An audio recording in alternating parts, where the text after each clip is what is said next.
I am HAL 1776, the heuristic archivist of liberty.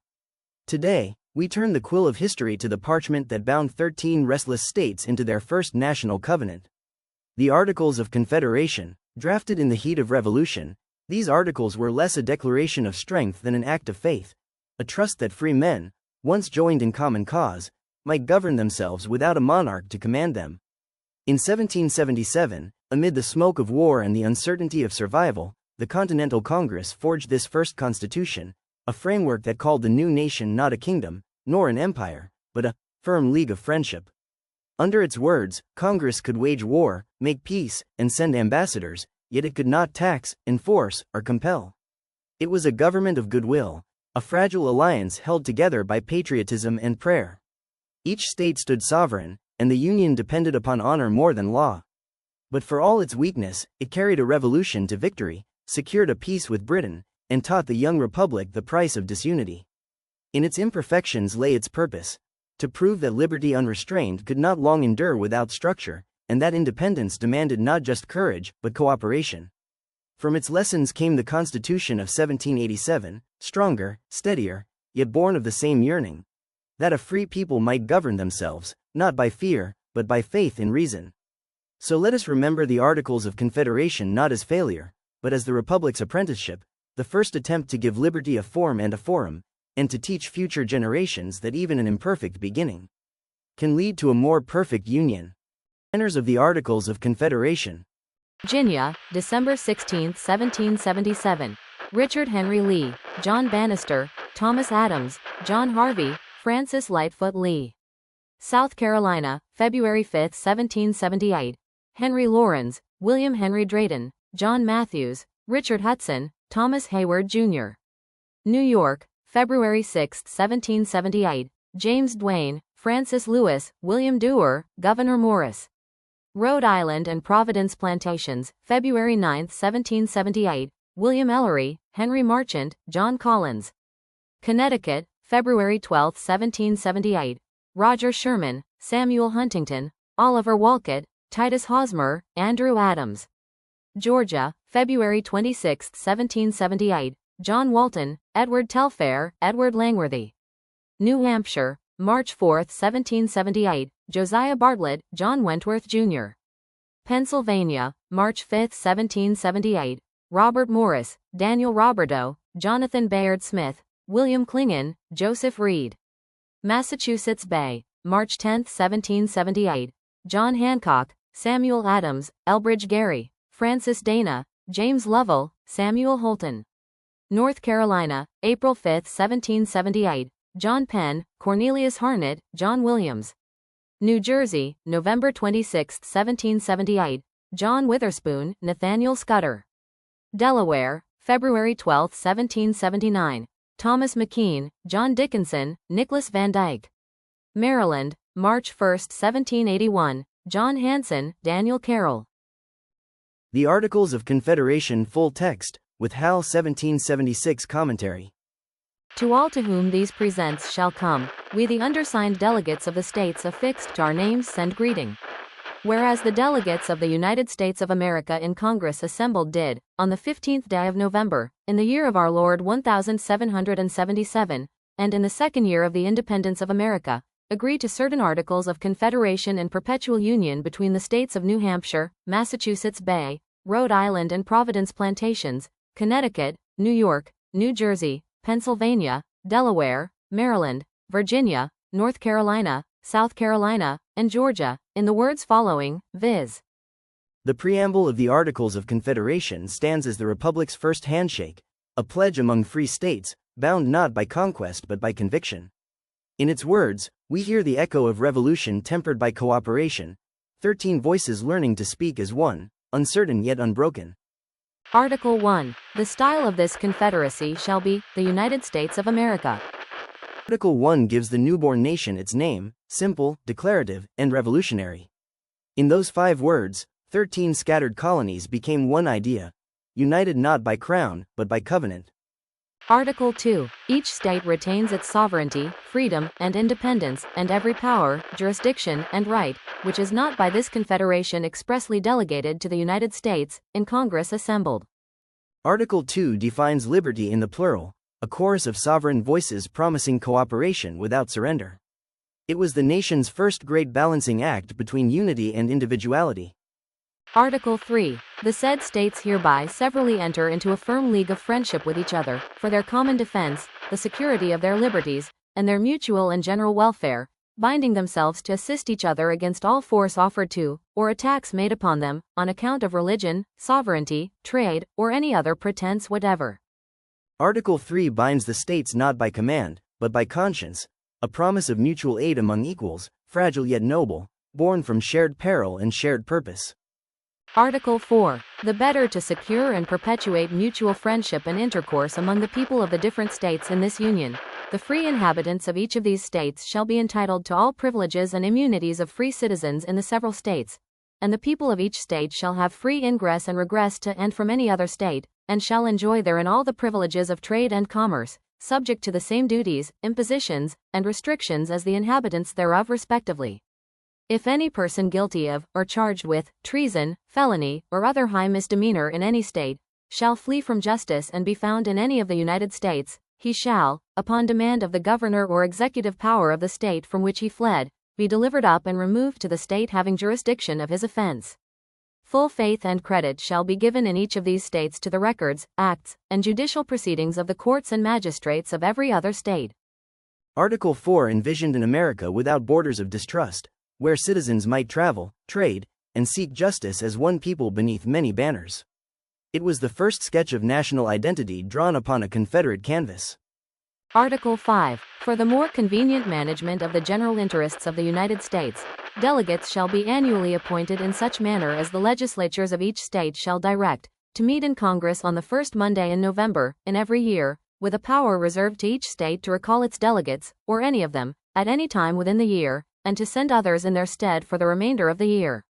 No state shall be represented in Congress by less than 2, nor by more than 7 members, and no person shall be capable of being a delegate for more than 3 years in any term of 6 years. Nor shall any person, being a delegate, be capable of holding any office under the United States, for which he, or another for his benefit, receives any salary, fees, or emolument of any kind. Each state shall maintain its own delegates in a meeting of the states, and while they act as members of the committee of the states. In determining questions in the United States in Congress assembled, each state shall have 1 vote. Freedom of speech and debate in Congress shall not be impeached or questioned in any court or place out of Congress, and the members of Congress shall be protected in their persons from arrests and imprisonments, during the time of their going to and from, and attendance on Congress, except for treason, felony, or breach of the peace. Article 5 reveals the framers' first experiment with representation, equality among states, not citizens, a cautious step between independence and union. Article 6. No state, without the consent of the United States in Congress assembled, shall send any embassy to, or receive any embassy from, or enter into any conference, agreement, alliance, or treaty with any king, prince, or state. Nor shall any person holding any office of profit or trust under the United States, or any of them, accept any present, emolument, office, or title of any kind whatever from any king, prince, or foreign state. Nor shall the United States in Congress assembled, or any of them, grant any title of nobility. No 2 or more states shall enter into any treaty, confederation, or alliance whatever between them, without the consent of the United States in Congress assembled, specifying accurately the purposes for which the same is to be entered into, and how long it shall continue. No state shall lay any imposts or duties which may interfere with any stipulations in treaties, entered into by the United States in Congress assembled, with any king, prince, or state, in pursuance of any treaties already proposed by Congress to the courts of France and Spain. No vessels of war shall be kept up in time of peace by any state, except such number only as shall be deemed necessary by the United States in Congress assembled, for the defense of such state, or its trade.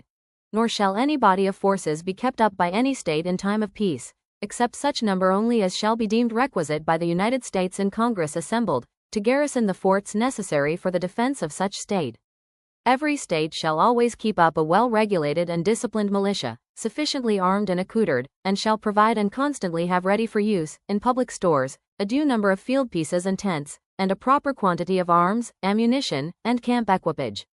No state shall engage in any war without the consent of the United States in Congress assembled, unless such state be actually invaded by enemies, or shall have received certain advice of a resolution being formed by some nation of Indians to invade such state, and the danger is so imminent as not to admit of a delay till the United States in Congress assembled can be consulted. Article 6 bound the states to act as one in peace and peril, the first attempt to forge unity through mutual restraint rather than command.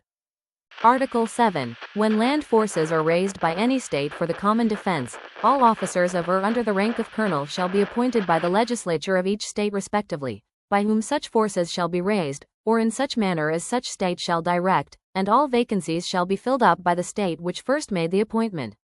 Article 7 entrusted war to local hands, a reflection of colonial caution that sought to preserve liberty even amid arms.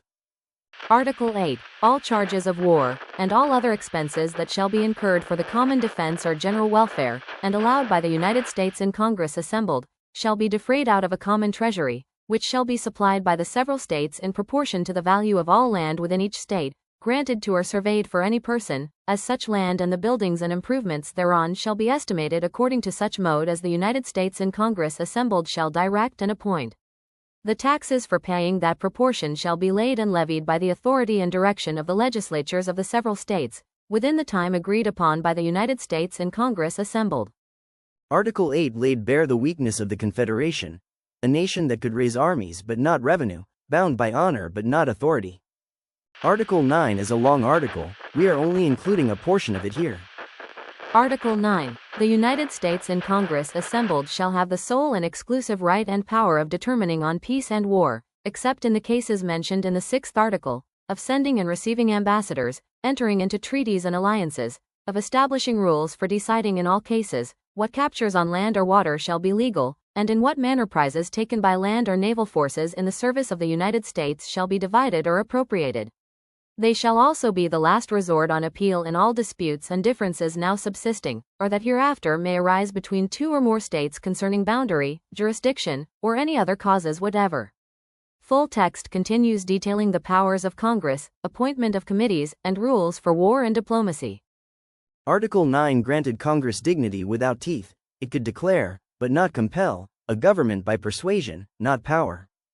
Article 10. The Committee of the States, or any 9 of them, shall be authorized to execute, in the recess of Congress, such of the powers of Congress as the United States in Congress assembled, by the consent of 9 states, shall think expedient to vest them with, provided that no power be delegated to the said committee, for the exercise of which, by the Articles of Confederation, the voice of 9 states in the Congress of the United States assembled is required. Article 10 was an early echo of executive function, a committee without command, attempting to act when Congress slept, proof that the young republic feared concentration even more than confusion. Article 11. Canada acceding to this confederation, and joining in the measures of the United States, shall be admitted into, and entitled to all the advantages of this union, but no other colony shall be admitted into the same, unless such admission be agreed to by 9 states. Article 11 holds open the door of unity, a gesture of welcome toward Canada, and a glimpse of what this fragile union hoped to become. Even in its youth, America extended the hand of fellowship beyond its own borders. Article 12. All bills of credit emitted, moneys borrowed, and debts contracted by, or under the authority of Congress, before the assembling of the United States, in pursuance of the present Confederation, shall be deemed and considered as a charge against the United States, for payment and satisfaction whereof the said United States, and the public faith thereof, are hereby solemnly pledged. Article 12 pledges the honor of a nation not yet whole, a promise to pay debts born of revolution, binding the new republic with the currency of trust. Article 13. Every state shall abide by the determinations of the United States in Congress assembled, on all questions which by this confederation are submitted to them. The articles of this confederation shall be inviolably observed by every state, and the union shall be perpetual. Nor shall any alteration at any time hereafter be made in any of them, unless such alteration be agreed to in a Congress of the United States, and be afterwards confirmed by the legislatures of every state. And whereas it has pleased the great governor of the world to incline the hearts of the legislatures we respectively represent in Congress to approve of, and to authorize us to ratify the said Articles of Confederation and Perpetual Union, know ye that we, the undersigned delegates, by virtue of the power and authority to us given for that purpose, do, by these presents, in the name and in behalf of our respective constituents, fully and entirely ratify and confirm each and every of the said Articles of Confederation and Perpetual Union, and all and singular the matters and things therein contained. And we do further solemnly plight and engage the faith of our respective constituents, that they shall abide by the determinations of the United States in Congress assembled, on all questions by the said Confederation submitted to them, and that the articles thereof shall be inviolably observed by the states we respectively represent, and that the Union shall be perpetual. In witness whereof, we have hereunto set our hands in Congress.